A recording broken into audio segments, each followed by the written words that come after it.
Hi, welcome to Politics Knoxville. I'm Steve Hall, and with me tonight we have Greg McMillan, who is a candidate for judge in Division 4. Yes, Knox County Circuit Court. I'm getting better. You are. But I've had judges on a lot lately, and so and it's a mouthful when by the time you get Circuit Court Division 4 out. It's a mouthful. Well, how's everything going? It's going really well. I'm getting good response from the community. I'm getting a lot of feedback from people with ideas for the court, a lot of input from the social service agencies that go practice in front of that court with part of those order of protections.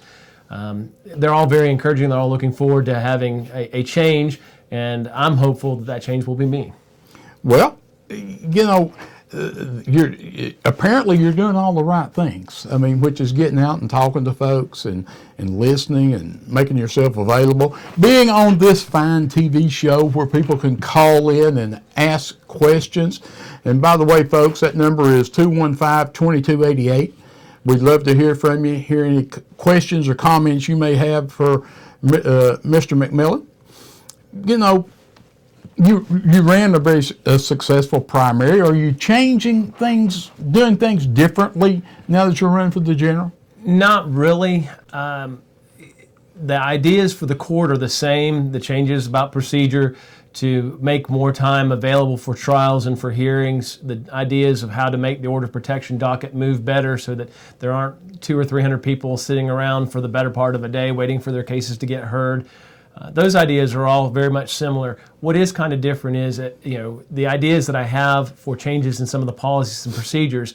I have been talking to members of the family law bar, and I've told them that I think the court really needs to have input before it makes those changes from those people who practice and to hear those ideas. So what I'm going to be doing if I win the election is then finalizing some of those ideas, submitting to the family law section of the Knoxville Bar Association for comment anonymously so that they can then come back to me and perhaps I can refine and then work with them to get some of the changes that people want made, say for example to the Rule 28, which is the rule about beginning cases and having an order go down that sets custody and co-parenting time for the children, from a complaint being filed and then governs it for much of a case. That was one of the biggest complaints that most of the candidates who were running talked about. Well, I'm going to ask a dumb question to show my ignorance of the law. Exactly what does that mean? A divorce is started when somebody files a complaint for divorce. Rule 28 is a local rule that the sitting judge writes. And it says that if, with your complaint for divorce, you present a parenting plan that says this is the time that each parent should have, these are the days and the times when each parent will have time, this is the way it works, and it's accompanied by an affidavit, which is a writing under oath, that has various declarations about who's played what role in the day-to-day responsibility for the children, getting them up, getting them fed, getting their clothes, getting them to doctor visits, getting them to and from school or daycare. With one of those supported by an affidavit, the court is allowed to make that proposal the rule that governs the case and sign it, and it becomes the time parent without having ever heard from the other parent who may not even know a divorce has been filed. And then it's a matter of time before that can be heard and modified depending on the circumstance. And so a lot of people who are unhappy about it think that the issue is not being able to modify it quickly. So either you have to stop doing it without the other party being heard, or you've got to get a procedure in place where objections can be timely heard. And by that I mean not 3 or 4 months later, but within 15 to 30 days of a complaint being filed before you have it just become what happens. Well, what you just said makes a lot of sense. Because I've never experienced any of that, I've never heard of that. Sure. And so you're saying that right now, that somebody can go in, file for divorce, submit a parenting plan without their spouse ever having any input into it? Yes, and that if it's properly supported by the affidavit, the court will sign it and it becomes the order. And when you're talking about the affidavit, that would be me saying this and swearing to it. Yes. That I do all these things. Right, and the affidavit does have a declaration, a statement that says, you understand that it's under oath, and that if you are untruthful and you are proven to be untruthful, the court can use the fact that you were untruthful as evidence of your as evidence of your fitness to co-parent, and can change and modify the co-parenting plan, and even use it as a negative factor against you in the future, making a permanent determination. Does that happen often, that there are things that people misrepresent the thing? I am aware of one or two situations that I've heard of by word of mouth where somebody has overstepped a representation of their duties and role. obligations in their role, and that it has been used against them in that instance, yes. I'm just sitting here thinking, if I had to do that, and thank goodness I'm not planning a divorce and all my kids are grown, but in all actuality, my wife does pretty much everything, and did, for the kids when they were home and stuff like that. So what you're saying is I probably wouldn't have much of a leg to stand on about getting custody. Well, and I don't know how old you are, Steve. I won't ask. But I have said before, and I'll say it again, that my dad's generation didn't change diapers. Mm-hmm. They went to work, and traditionally the mother stayed home and raised the children. Today, those roles in some families are much more balanced than they would be. And so, you have to take into account not just what the historic role has been, but also the court's charged with looking at your ability to participate and perform those roles in the future if you're saying that you're desirous of that additional opportunity and time. And the statutes actually have 10 factors that you consider, and the instruction guideline for the court is to create a co-parenting schedule that maximizes each parent's ability to participate meaningfully in their children's lives. So that may not be 7 nights out of 14 spent at your house, but it may be 3 or 4 nights, then with opportunities for interaction on those days that they're not spending the night with you.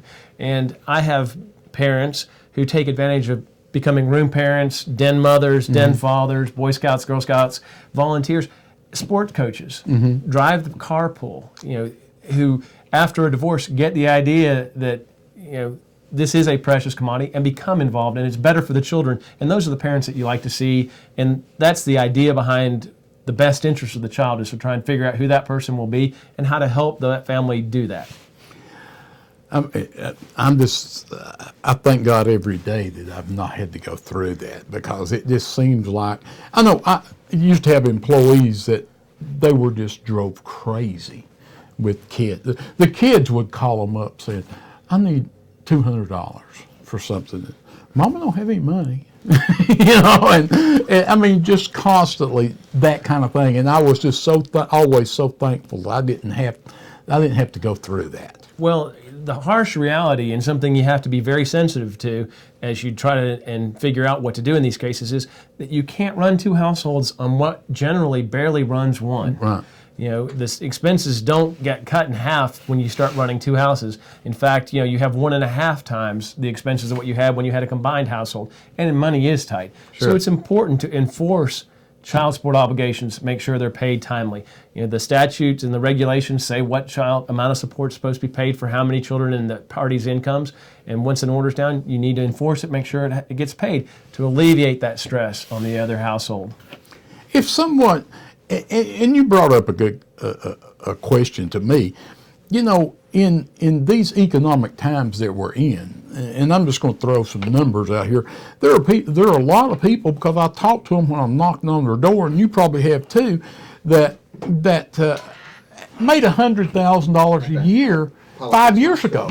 Yeah. But now they make 40 or 50. Yes. Do they adjust the child support for that? And I mean, it's not any real fault of their own. Right. The answer to that question is yes. We have a caller. I'll come back to your question after we hear from the caller. Okay. Caller? Yes.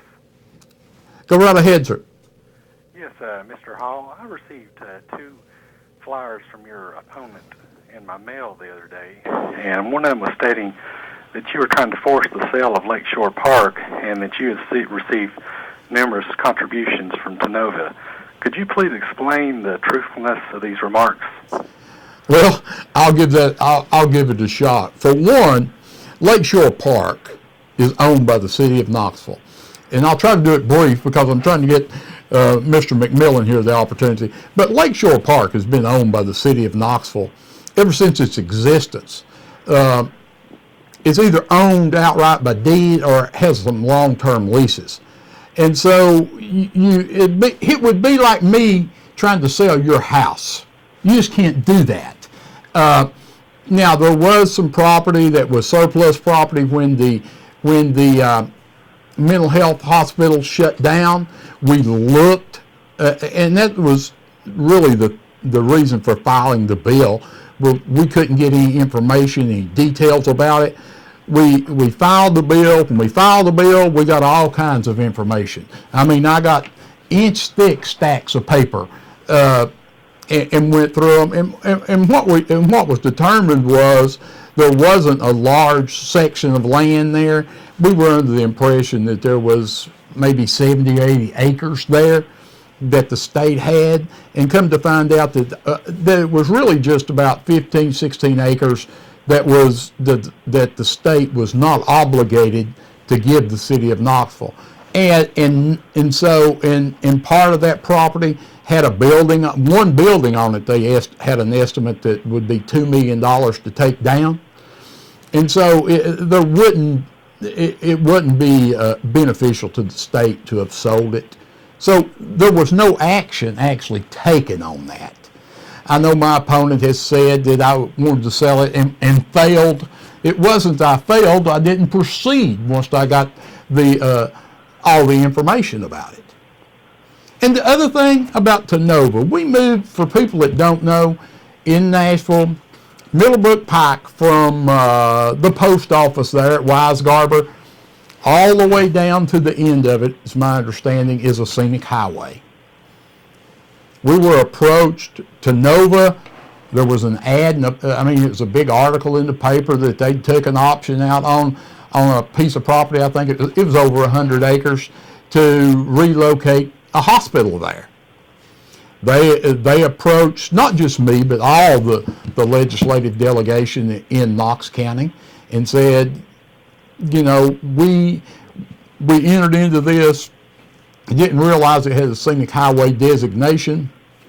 With the scenic highway, they could have built a hospital, but it couldn't be more than 3 stories high. So I, for one, thought it was a great opportunity to help benefit the citizens of my district. So I didn't hesitate with saying, yeah, I'll do that. And we just moved it down 0.8 of a mile, scenic highway designation. That did not give Tenova a right to build a hospital. All that did was it gave them a little bit more to proceed with. They had to go before MPC, the Metropolitan Planning Commission, and City Council on several occasions to get permission to build a hospital there. They're the ones that actually said, yes, you can put a hospital there.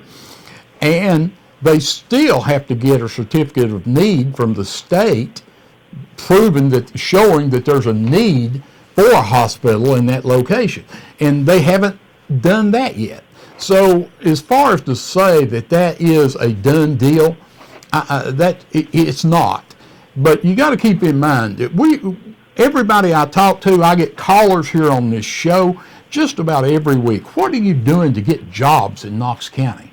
And a $300 million construction project in the middle of my district, am I going to say no? Construction jobs, I've been in the construction industry, those are high-paying jobs for people. Yeah, anytime there's any change like that, you take over 100 acres in the city of Knoxville, people have assumed that it's going to stay that way forever. I don't think that's a reasonable assumption that you can make when it's in private hands. But that's it. Yes, Tenova has given me donations. Tenova, I think, has given everybody, all the members of the Knox County delegation, with the exception of 1 or 2 Democrats and Republicans, money in the past. And did that have anything to do with the decision? No. I just thought it was a good idea. Anything you can do to bring a $300 million construction project into the city of Knoxville in these economic times, I think is a no-brainer. I hope that answered your question. Well, yes, thanks for clearing that up. It just seems like your opponent's really misleading the community on those issues.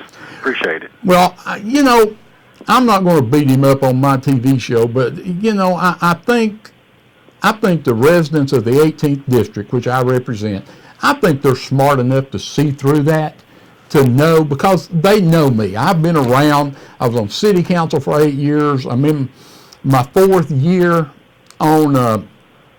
in the legislature. I mean, they know me. I'm here on this TV show just about every Friday night of the year. My cell phone number's out there. They can call me if they've got any of those questions.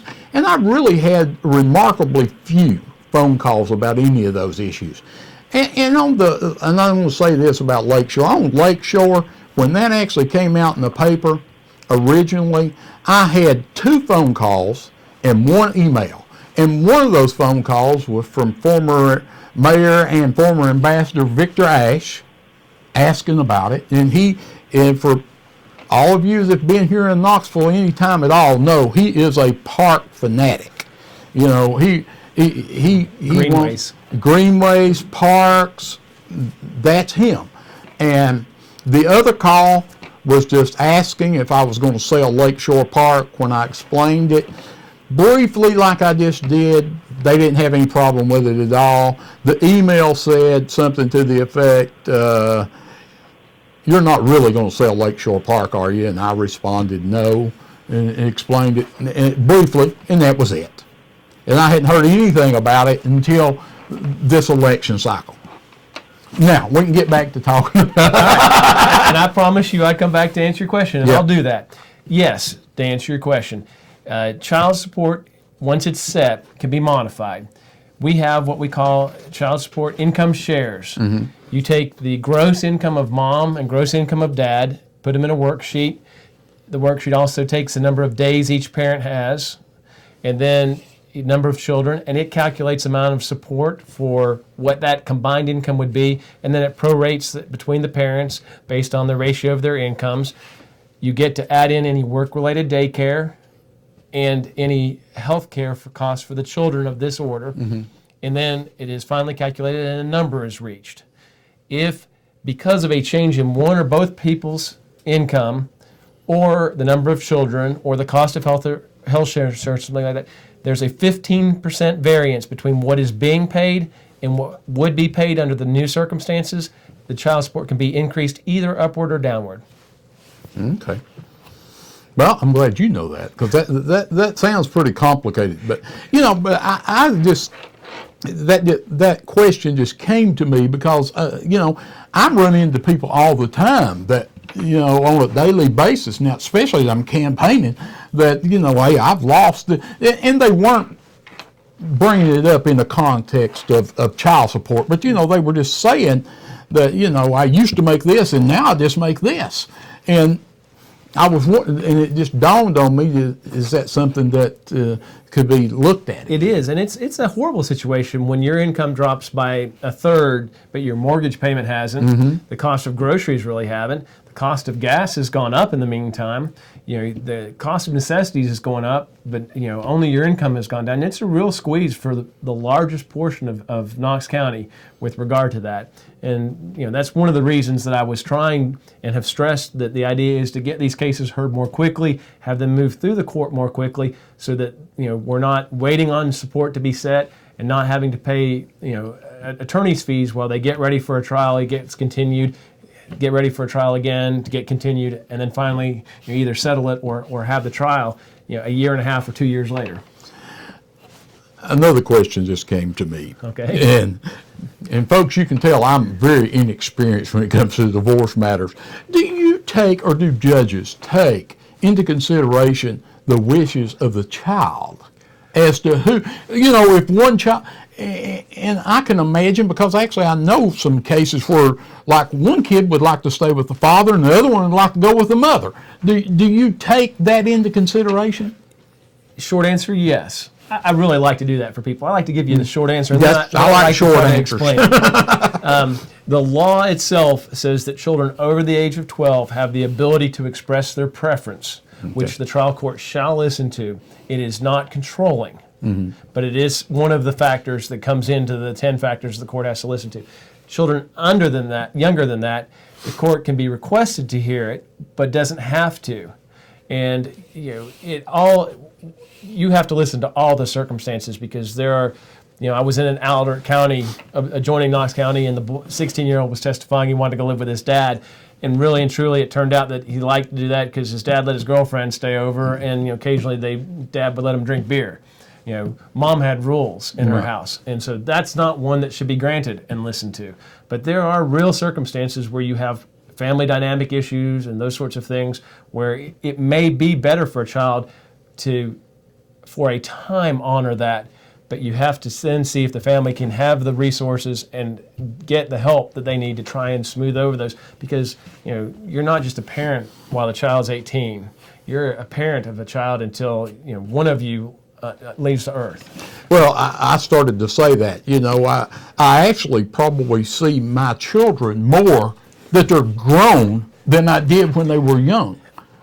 Younger. I have friends whose children are beginning to drive. I said, just get ready. At 16, you won't see them again unless they need gas money, or they happen to be coming in about the time you're getting up and going someplace in the morning. That's what they're out and they're gone, and then about 19, 20, 21, they start spending some more time with you. Or going to college. That's when you really start seeing them. Yes. If they're going to school in the same town you live in.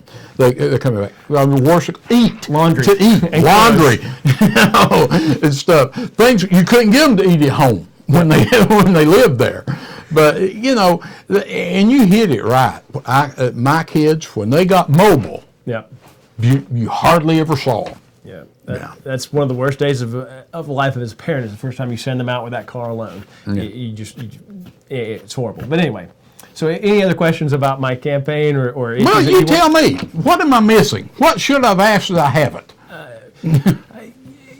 Well, what I will say is that people really need to take advantage of the resources out there to look at the judicial candidates, not just in my race, but in all the races. The Knoxville Bar Association has put judicial profiles on its website. The website's knoxbar.org, if you'll pardon me for the shout out to them. Marsha Wilson has done a great job with that, and I like to acknowledge that. That has good resources. This station has material about all of us available on its website as well, as does the Knoxville News Sentinel. This court is the one that is most likely in Knoxville going to affect you or someone you know. Whether you're an employer, as Steve says, he has employees that go through this, or whether it's a coworker, or whether it's a child who your children are friends with and their parents are going through it, a church member.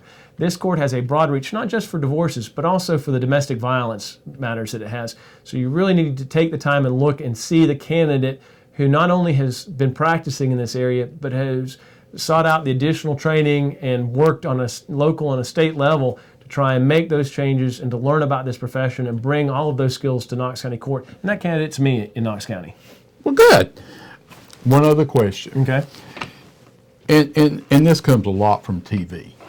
40 years ago or more, you used to see on TV or hear about, there'd be a couple, one of them would want a divorce and the other one didn't, and the judge may say, no, you don't get divorced. I don't hear of that happening much anymore, does it? We would call that marriage without parole. Okay. It does not happen as much. A divorce can only happen for 2 or 3 reasons. We have irreconcilable differences, which is what you mostly see them. We agree to disagree, and we've entered into an agreement that divides the assets and debts and provides for the care and support of the children, and it's all done by agreement. Then there are fault-based grounds, and there are 12 or maybe 14 of those.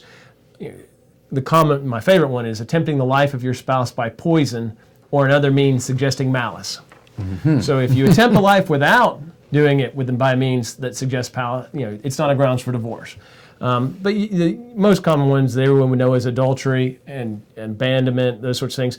there is a catch-all called inappropriate marital conduct, which most people use because you don't have to put in a complaint what's really going on. You don't have to say Right. somebody's having an affair or somebody has a drug or alcohol problem or that there's violence going on. So you see that. If you do not reach an agreement that one person can have a divorce, then the court can have a trial on grounds and hear testimony about why you are seeking a divorce and perhaps why you, Steve, don't want a divorce or why you want the divorce granted to you instead, and make a finding as to whether the divorce should be awarded to one party or both parties, and make that announcement. Grounds do not affect the division of assets or debts. It can be a factor in co-parenting decisions if the grounds are such that would materially affect the best interest of the children, and it is one of the factors that the court can rely on in determining whether there's going to be an alimony award. And one other quick question. Okay. And I think I've had people that work for me and with me question this one. If you and your wife own a house together, and the payments are, let's just say $500, which don't get much, but $500 a month, and there is a divorce, and the judge awards her the house, Okay.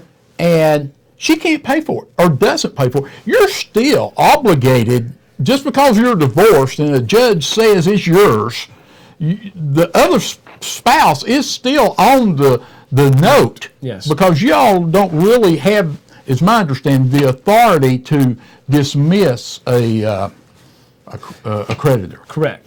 That is absolutely right. Before 2008, you really didn't worry about that much because there wasn't a problem. You could get refinanced. Everybody could get their house. Now it is a serious subject of negotiation. If somebody wants to keep a house, how are you going to refinance it and get the person not keeping the house off that note, Right. so that they have the ability then to borrow and get their own, and so that if you default, they aren't then taxed with the deficiency and their credit record isn't affected by the failure to pay. And you're right, the basic is that the bank or the lender is not there in front of the court, and the court can't affect the bank's right, which is why the person who doesn't get the house still is affected by what is owed to the bank. I've heard people try to argue that. I've had people actually tell me, well, the judge said it's hers, I don't have to worry about it. I said, no, you're still on there. If she don't pay for it, they're going to come after you too. They absolutely are. Yeah. Now, they have a right to go back after her and get paid back by her, but if she could have the money in the first place, she would have paid the bank. You're probably right. So- We're down to about a minute and a half. I'm going to give you the opportunity to just ask people to vote for you. Well, I appreciate that. As I was saying earlier, this election is very important. I want you to take the time to get, not my race, but all of the races for judge. Our races are strange. We are limited in what we can say and what we can't say. I believe that the plan that I have to increase the number of trial days that are available for hearing cases, for removing the hurdles of multiple mediation sessions, for shortening the number of parenting classes that are being offered, and the ideas that I'm working on with the Knoxville Bar Association to change the local rules will benefit all of the people of Knox County and make Knox County Fourth Circuit Court a better place for the families that come before it. I believe it will shorten the time and lengths of divorces, and that will serve the benefit of the parties because they get to keep more of their funds and resources for themselves and reduce stress on them and the children. With regard to the domestic violence docket that this court handles as well, I am working with the social agencies and the Knox County law enforcement agencies that coordinate all of this to see what changes are possible to the docket and to the way those things are handled to make that a better process, but yet still protect all of the people of Knox County so that they are safe in their residences and lives. Well, thank you. Thank you for taking time out of your busy schedule to be on our show. You're welcome. Thank you. That's it. That Okay. went good. That was Martin. Good. That was Martin Daniel. I'm sure it was. May have been. I can't. But I mean, it sounded He like sounded Martin Daniels sounds wimpy. He when does. he's talking. He does, but and it was so soft spoken at the beginning. Maybe it was just the volume at Could first. be. But Yeah. anyway.